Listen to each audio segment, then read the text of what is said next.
So I am up early. I wanted to show you guys some of the skincare that I use as a cancer survivor. Now, my cancer was in the colon, so my situation may be a little different than someone that has or had breast cancer. Um, what is this? Thyroid cancer or whatever, any other kind of cancer. I'm not sure because I'm not the cancer go-to, so I don't really know all of the, I don't have the range to discuss everything cancer. I'm just doing the best I can and just sharing the info that I get with you guys because we all just trying to figure it out. So I don't have my teeth in. I'm going to do step by step with you guys. My husband going to be texting. No, I'm filming. I'm going to show you how I put my teeth in, what I use. I'm getting a lot of recommendations from you guys, but so far, the Polygrip Denture powder, this one it right here. So far. So let's go through what I use on my skin. I am not a drugstore makeup girly. I just it just does not work for me. In a pinch, if I was somewhere and I needed to go and grab something, I would probably try to find a Sephora because I like the Belief Moisture Bomb. That one's pretty good. You already know I use the Kiehl's the moisture cleanser because I have really dry skin, so that works perfect for me. My husband tearing up. First, the brand I like to use is Biology. Biology is excellent for people that either have cancer or have went through cancer. They have most recently partnered with a nonprofit organization to give um, skincare and help you find a skincare that's best for you using their products as someone has that either has or had cancer. The nonprofit organization is called Wellness for Cancer. And what I like about Biology is they're the only company that is adapting their methodology to all type of cancer patients worldwide. So I'm not, again, a chemist. I'm not the end all be all on the cancer. I am just doing my own research and bringing it to my oncologist and finding out what's best for me and my skin. As anybody that has had cancer will tell you, your skin changes during and after cancer. And not only that, mentally, you want to change the things that you use and the skincare and things that not only you eat but you put on your body, because your skin is your largest organ. The things that you put on your body, it gets into your bloodstream and all of that kind of stuff. So you don't realize all of this stuff until after you get sick. Then you be on everything. This may not work for everybody. It works for me. It's safe for me. I haven't had any issues with it and I absolutely love it. Biology is a high-end French skincare brand that was founded in 1977. They started really by doing individualized skincare for their clientele. It wasn't just you go to the store and you pick it up and you buy it, and or like Noxzema, how everybody can use it. They really go by the individual. They still do. When I go to where I get it, where I get my facials, it all depends on your skin type, um, your age. All of these things play a factor in your regimen that they recommend to you. Also, now that they're partnered with the cancer or nonprofit organization, it also will go off of what type of cancer you had. So they're not just because you're a cancer patient here, you take this. It goes off of the type of cancer you had as well as all of the other factors that I mentioned to you guys. Again, this is French stuff. I can't pronounce the name, but the things that I use, I'll link in the description box so that you can read and see what it is. But this is cleanser, and I don't Liat something. And a lot of things too that you have to avoid, especially during your cancer treatments, if you're getting chemo, and fragrances, essential oils, exfoliation during that time, you have to really, really be mindful of those things because your skin is so like sensitive, raw, thin. You like this exfoliation is just not a good idea during that time. Now that I'm done, I use the gentle exfoliator from Biologique. It's called the Lotion P50. Okay, so I don't have any more cotton balls, so I'm just going to do it this way. So when you start with the cleanser, you can put it on dry. You can put it on wet if you want, but most of the times I put it on dry. And you start in the middle of your face and you work outwards. So, and the reason why you need your cotton balls is because the way you take it off, you wet your cotton ball and take it off that way. Like you don't just be in the sink doing it this way. But because I don't have any more cotton balls, I'm going to use the clean skin towelettes. I love these. Wet it, squeeze out the excess, and then you take your paper, your clean skin towel, and you just take it off that way. And you can also do this when you have makeup on. It'll take your makeup off and everything. Now, I would recommend you double cleanse, but everybody, has their own routine, but I like to double cleanse. So I'm gonna do this one more time. This is also why you need your cotton balls. You take the exfoliator, the P50, the lotion P50, a couple of drops on the cotton ball. And how you do it is you take it and you dab it in.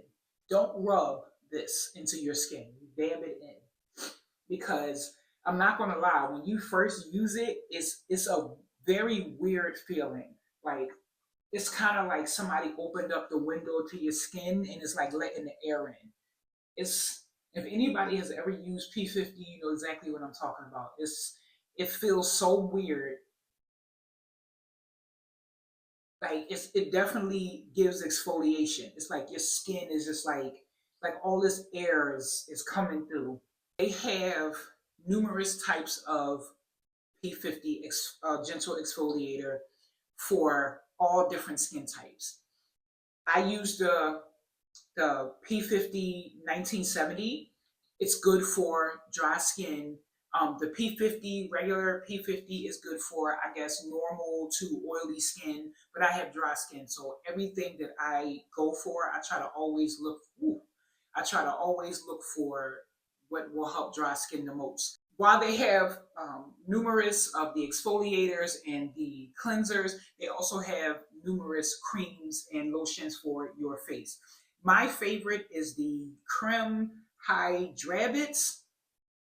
This is the one. This is excellent for dry skin. So hydrating. It's not my favorite part is that it's not greasy. I cannot with the greasy face. It's one thing to look hydrated. It's another one to look like you done took all the chicken grease and just was rubbing it all over your face. Like I can't even deal. So this is so good. I gotta get some more running out for my dry skin. And be careful putting this on your face as well after you do your exfoliation.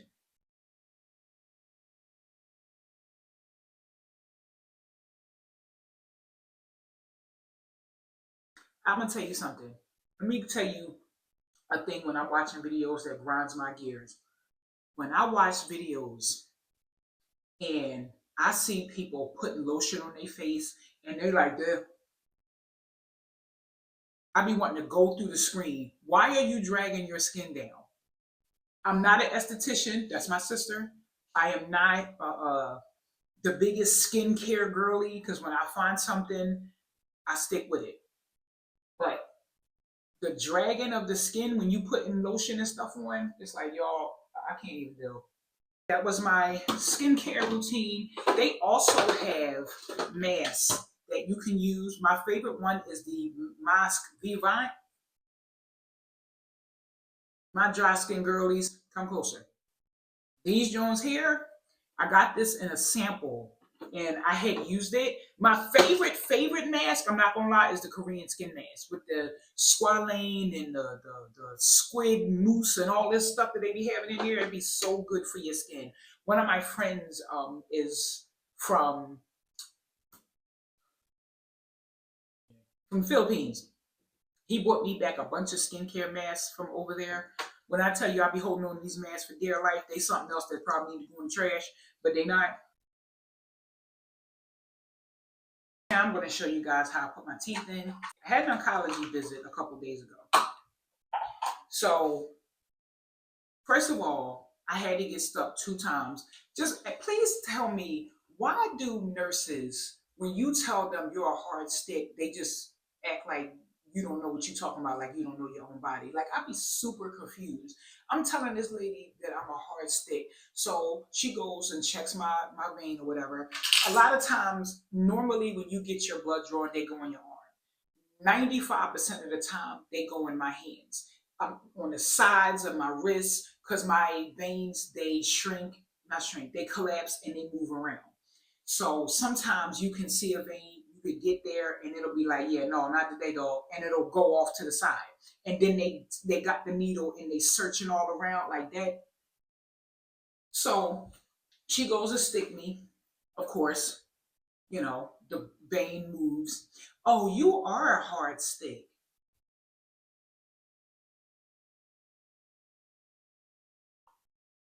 This how I'm sitting in the seat. Because now I know I got to get stuck another 2 or 3 times because you didn't want to listen. So now she goes and asks for help. So another lady comes in. So the first lady, she stuck me again, and I guess my vein was like right there, but she couldn't get to it. So the other lady comes in and takes over, maneuvers it a little bit. They gave me like a little squeeze thing. I usually try to take something with me so that I can squeeze because I have a low tolerance for pain. I don't know what it is, but especially as many needles as I've gotten over the course of my life, you would think my skin would be Teflon. No, it feels like somebody sliced me, poured lemon juice and salt in it, and is doing like that. Like I hate it. So she's moving it all around. I'm squeezing the thing so she gets blood. They couldn't get all the blood that they needed. They was going to have to use whatever because my blood stopped dripping. It goes really slow when they do get it. So I got my blood work and stuff back. My iron is low. My B12 is low, and it's something else. I can't really remember what it is, but it's something to do with the kidney or something. I don't know what's going on there, but I sent a message to my doctor so he can let me know, like, is this something I need to do? Do I need to come back in, or whatever the case may be? But I know I have to get an iron infusion, so I'll take you guys with me when I go to get my iron infusion. One thing I'm gonna tell you that I hate about it, you get your iron infusions the same place that you get the chemo. When I tell you I hate going in this place, as soon as I hit the front door, I can smell it. Like I I hate it. I really like if I could ask the hospital anything, please take this section and move it someplace else. I don't, especially as a cancer survivor, I don't want to sit here with all of these people that's getting this poison and fighting for their life. I don't want to be in here. As soon as you get off the elevator, open the door, you can smell it. I'm like, and I don't know if it's for everybody, like, cause you can bring somebody with you to sit in there with you. So I don't know if like my mom can smell it or my aunt can smell it, but as soon as I hit the door, I can smell it. So they go to weigh me. Please tell me how I gained weight. I got on the scale and I said, lady, how I'm gaining weight and ain't got no teeth? I got 4 teeth in the front. How I'm gaining weight? But the thing is, it's not just about that. The eating is what you're eating. Just because I can't eat, all of the things I'm eating are heavy foods: oatmeal, grits, macaroni and cheese, spaghetti, things that I can gum and get down. All of mangoes, I love mango. All of this stuff is heavy, carby, sugary. And because I can't eat, I'm eating it all day. I can go get me a bowl of oatmeal. Child, by the time I belch, I'm right back in there looking for something else. I can get me some grit, and I can eat fish. My mom made some fish and grits. I said, see, this is why I'm gaining weight. But again, y'all gonna go on the journey with me with the way I'm eating, because especially after this precancerous polyp, yeah, I don't got time for Averson again. Y'all ain't finna run up my shoulders again. So y'all gonna go on a journey with me for the way I eat, the type of foods I buy. For this is for people that had colon cancer. I'm not a dietitian. I'm just doing what the research I'm doing and what I feel as though is best and what my oncologist says is good. So we going to the gym, like we're gonna get it together. And if anybody that had colon cancer, you're welcome to take tips or whatever, but check with your oncologist because what I'm doing may not work for you. But I know I need to be eating more fibrous foods. I need to be eating um, uh, also, remember when I told you guys that I had diverticulitis and I had to stay away from peanuts and stuff? Not that I got a choice anyway, but that section of my colon they took out. So I still have to be mindful of those type of things because it could still be little holes or whatever that was missed, but it don't matter because I can't chew them anyway. But that section of my colon, they took that section out. And I'm going to start taking Miralax every day. I don't care if it's just with a glass of apple juice or whatever, so that I always have something there that's trying to clean out my colon. My bottom teeth in. So the way I use the polygrip, you have to wet your denture. You know I love y'all now. Not me on camera doing all this here talking and chit chatting, ain't got tooth to first in. Then you take the powder, put it on your denture. I like to put it just in the front. I don't do all right here. So I put a little bit because this stuff, when you go to take it out of your mouth, it feels like it is pulling the skin of your gum out. So if you go to rip it out, you could be pulling the skin or making your gum raw. And you don't want to do that. So you leave it a little moist. You get the excess water off. And I like to pour a little bit, not a lot, just in the front. So then you knock off, take the tooth out, dummy. You knock off the excess, and then I stick it in and I hold it. Because I like it really tight and really high because it feels better than it sitting too low. So I hold it in for a few minutes. Okay. So, like, see, like all of this. I'm not even gonna get into it because you guys already know how I feel about it. But it's just like I just look like Whoville. Like, look at my nose, look at my mouth.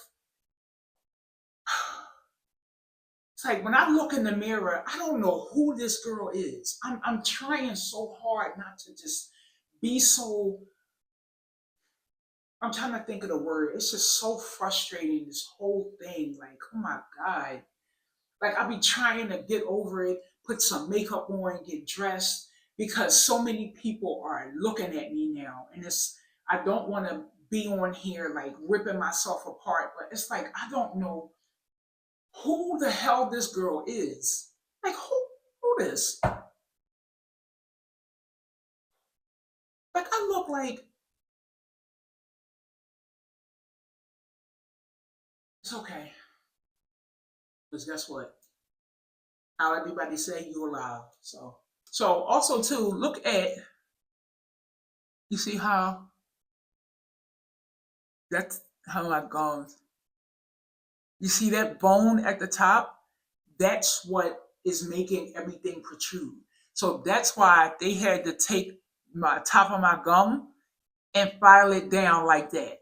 Because with it sitting up like regular people dentures, how they have the whole gum at the top, it made it worse. Like I really just, like it was really giving Elf on the Shelf. So I was just like, we not doing this. I cannot do this. Like it's bad enough that you even have to go through this. I'm thinking to myself, when they first told me I had to get my teeth taken out, don't get me wrong, I was scared to death. It's not a joke. It's not, nothing. And I'm like, oh, okay, no big deal. No, I was about to pass out. But then I thought to myself, okay, well, you're gonna get, they cracking. I was in the bed eating cabbage one day. Let me tell y'all how I was sitting here chewing, watching TV, minding my own business. So I started feeling something crunchy in my mouth. So I'm like, well, what the hell is this? I ain't got no bacon or nothing in this cabbage. Child, one was a piece of my tooth. Piece of my tooth, the front one. If y'all go back and look at a couple of my old videos, you're gonna see like a dark spot right in the front. Whole piece of my tooth done came out. Like my teeth were just breaking and shattering left and right. Like I just, it was a mess. So I'm thinking to myself, okay, all of these down here is every time you turn around, they got to come out. Then y'all talking about taking my front tooth out. Then right here, in this spot right here, I had an abscess. So this tooth in the front, right above that, was an abscess on it. So really, it's like I really just did not have no choice. So I'm like, okay, I'm gonna get me a nice new set of choppers. Wasn't banking on looking worse. I'm thinking like you getting new teeth and stuff, like you're gonna look better. Like how people go and get veneers and they just, I didn't want these Steve Harvey Hollywood game show host teeth, because when I used to see other girls getting it, I'm like, they ain't got no book with different size teeth. Like y'all just, like, I don't understand. Meanwhile, so I'm thinking, okay, you're gonna have perfect teeth, because I had spaces in my teeth before, because again, I had to get teeth taken out everywhere. And one of the dentists did some bonding on my teeth. So they my teeth, so I'm feeling better and I'm feeling good because they're my teeth, but all of the spaces are covered up. So I'm thinking I'm gonna look like that. Just straight white teeth, I'm not gonna have no issues. Never in my imagination did I think that I was gonna look worse. Never did I think that I was gonna be depressed. I was gonna, like, every time I would try to like make myself laugh, or my mom would make a joke and I would laugh in the moment, but literally looking at myself in the mirror is just, it really was like, but I don't want to be in this space no more. Like I want to, people are still going through right now, so I want them to look at me and see God working. I want them to look at me and see where he brought me from. So I can't be on camera upset and depressed all the time. But at the same time, guys, I'm human. So it's gonna be days where I'm just not gonna be there, because I don't care how much makeup and all of that. Some days you're just not gonna be happy. I get a couple of comments where, some women are like, had to get on my teeth out, and I got dentures and I couldn't be happier. I'm so happy to hear those stories. I can't wait to get there with you, sis, because right now I ain't it. We here. That's how I put my dentures in. So again, I don't put a lot in there also because I can't eat with them. So I want to be able to easily get them out of my mouth so that I'm able to eat.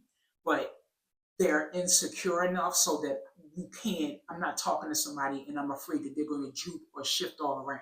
So I'm going to try to do some eating with them in, just so I can try to get some type of normalcy. Like even if I got to go to a restaurant or something, it may not be 100%, but at least I'm able to get through the meal without sitting there and having to take my teeth out in the bathroom, or I'm eating like this, or the waiter or the person at the table next to me not looking at me. So this is my routine. I'm gonna go get dressed and start my day. I got you guys in my garden. This is my green pepper that's coming. I got some more. This plant was doing really bad at one point because I don't know if it's because the sun is right here, but it was like tearing it up. Every time you would see little buds like this, it would be burnt up. So I'm assuming it was probably from the sun. So the thing when you're pruning your tomatoes, okay, so like this, you see these little buds right here? You always want to prune around these buds. Like if you have a stem like this and then you see this bud, you want to trim the side of it, like any branch that's coming along the side. So like right here, it doesn't have any buds on it like this one. So you want to trim that off. And the reason for it is you want the tree to focus on the tomatoes and getting like a good harvest. Like you see how nice and big and thick the tomatoes are? Like that's what you want. So you want to make sure you're pruning, but you're pruning the correct part. You never ever prune a part that has the little flowers on it. Like you see, like right here, these are where your tomatoes come from. So you want to prune off the side. This is the branch where the little pieces are. So you prune this. This doesn't have any flowers on it. So you want to prune that part off.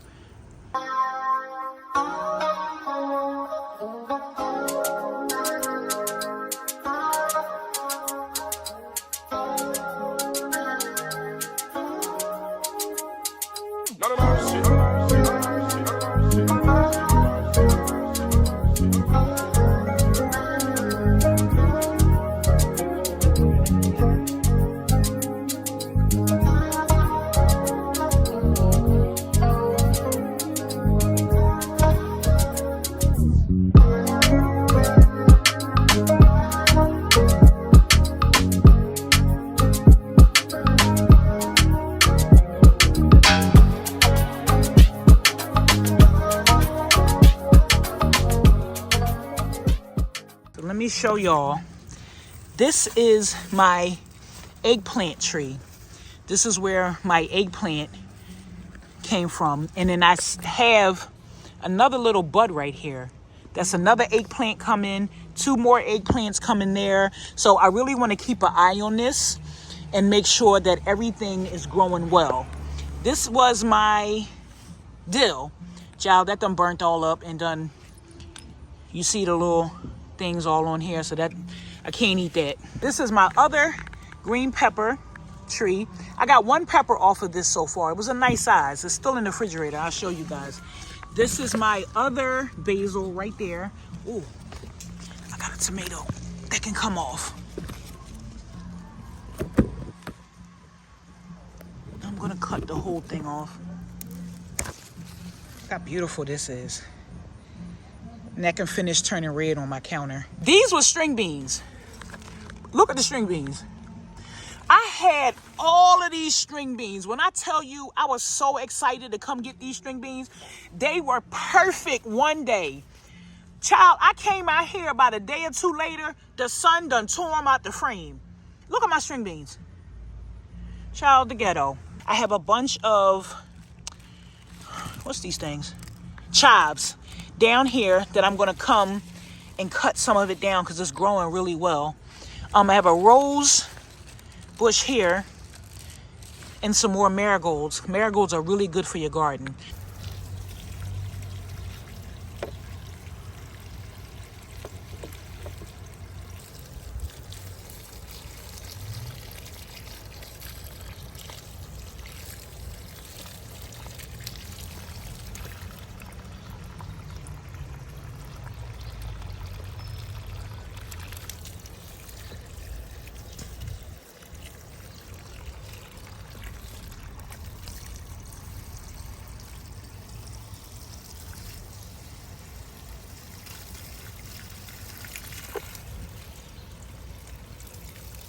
Look at the butterflies. Butterflies are really good in you guys' garden. Like if anybody starts a garden, butterflies are really, really good in your garden. It means you're doing something right. Except for this right here. Like, she's so embarrassing. Everybody else all nice and fluffy. Look at this. But I'm gonna tell you, I love being out here watering my garden. Even though it's hot as fish grease right now, I love being out here watering my garden. It's just so therapeutic. It's so quiet. I love it out here. See, my days are cold without you, but I'm hurting while I'm near you. And though my heart can't take no more, I keep on running back to you. See, my days are cold without you, but I'm hurting while I'm near you. And though my heart can't take no more, I keep on running back to you. Baby, I don't know why you're treating me so bad. You said you love me, don't wanna find me, and I was all you had. And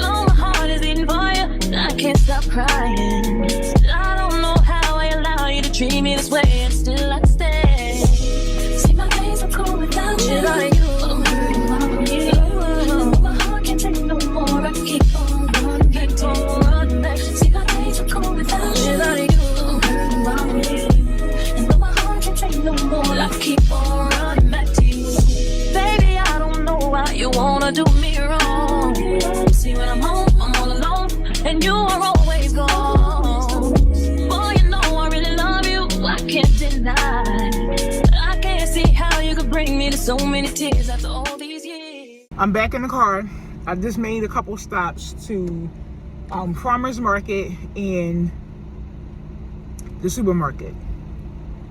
So this how you know I'm new to all of this YouTube and all of this. Please tell me why.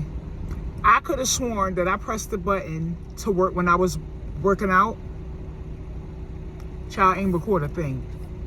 I came back to my phone. I said, like, literally in shock. Let me get into what I got though. So for dinner, I got some salmon. Salmon is excellent for, I want to say omega-3s and good fats and all of that stuff. And I enjoy salmon. If you can, always try to get the, not farm raised, what's the other one? The wild caught. I got some avocado because I'm going to make some bread. I'm going to record all of that stuff, but it's just not going to be up in this video. But I'm going to record me making homemade bread, and I got some avocado because I'm going to make some avocado toast. For dinner, I'm going to have zucchini, and I'm going to make a salad with the fish and just use some salt and pepper and olive oil. I love salad like that. I'm not a big salad dressing fan, especially out of the market. And I've tried to make it myself, and it's okay, but I like the olive oil better. So I got some oranges, excellent for vitamin C. We already know that. Lemons. I got some mangoes. I don't know what mangoes do for cancer survivors. I love the taste of mangoes, and I eat them in the morning. I'll make like some eggs, mango, and some berries, because berries are excellent, good for your stomach, your gut health. I got some dinosaur plums. This guy in the farmers market told me to pick up the dinosaur plums. He said that you can only get them this time of the year, and they're sweeter than regular plums. Like, it's a small window of time when you can get the plums. This is what he said. So I grabbed those. I got some raisins for my oatmeal. I got some steel cut oatmeal. I don't like steel cut oatmeal. I'm a pack oatmeal girl, but you can't eat that. It's really terrible. So that's another thing that I'm cutting out. All processed food, I'm gonna try my hardest to cut out, and that includes the pack oatmeal. So I got some strawberries and berries to put in that. They had seeded watermelon in there, but I didn't get it for some reason, because I'm really bad at picking watermelons. Like, I'll get a watermelon and it looks delicious. I cut it open, I'm doing the knocking and all of this that all the old people tell you to do, and my watermelons be butt. So I stopped getting them. I got some raisins for my oatmeal. I got some pears. I don't know all the verbiage that goes along with what fruit is good for what, but pears are really, really good for cancer survivors. I have a whole list of fruits that my oncologist said are excellent for, especially somebody that had colon cancer. High in fiber, the enzymes and all of that stuff in these fruits are really good for your stomach. And I got apples, which is also a great source of fiber if you eat the skin, and they're just good for you. So that's all that I got. So let's head home. So next time I will try to take you guys with me to the gym and actually record this time, because I thought I was recording, but I wasn't. I'm new to like tennis and all of that stuff. So I'm kind of like glad that I didn't record, because I'm sure I looked a fool. Like, we doing a whole transformation. Y'all gonna be with me the whole way, and we're gonna get all of this together. We're gonna get our body together. We're gonna get our health together, because my next colonoscopy, my next blood work and all of that, we're not gonna have none of these shenanigans. We're gonna be clean. So let me know how you guys like this kind of a video, where I am showing you all the little things that's in between everything else that I do, like, you know, me getting my coffee and stuff in the morning. Like, I'm new to this like content creation thing. Like, I don't care nothing about influencing and all of that. I just want to I just want to show you guys what's going on. I want to bring you along with me through everything that's happening, and I'm praying that it gives other people hope and it makes you happy. I wish I would have thought of this when it first started, but that was the last thing on my mind was recording and all of that kind of stuff. So timing is everything. So this is the right time, and I'm in the right frame of mind to be able to do these things. So let me know how you guys like these forms of videos, and I'll definitely do more of them because I'm enjoying this. So I am going to let you guys go, and next week I'm going to have so much more. I'm going to make sure that I record the workout and all of that stuff. My food that I'm making, I'm going to show you guys how I make my bread and all of that stuff. So we got a lot coming up, and I'm very, very, very excited. I love you guys. Make sure you are subscribed if you're not already. Comment and like this video, and I will turn on your notifications. I gotta remember to say that. Turn on your notifications, and I will see you guys in the next video.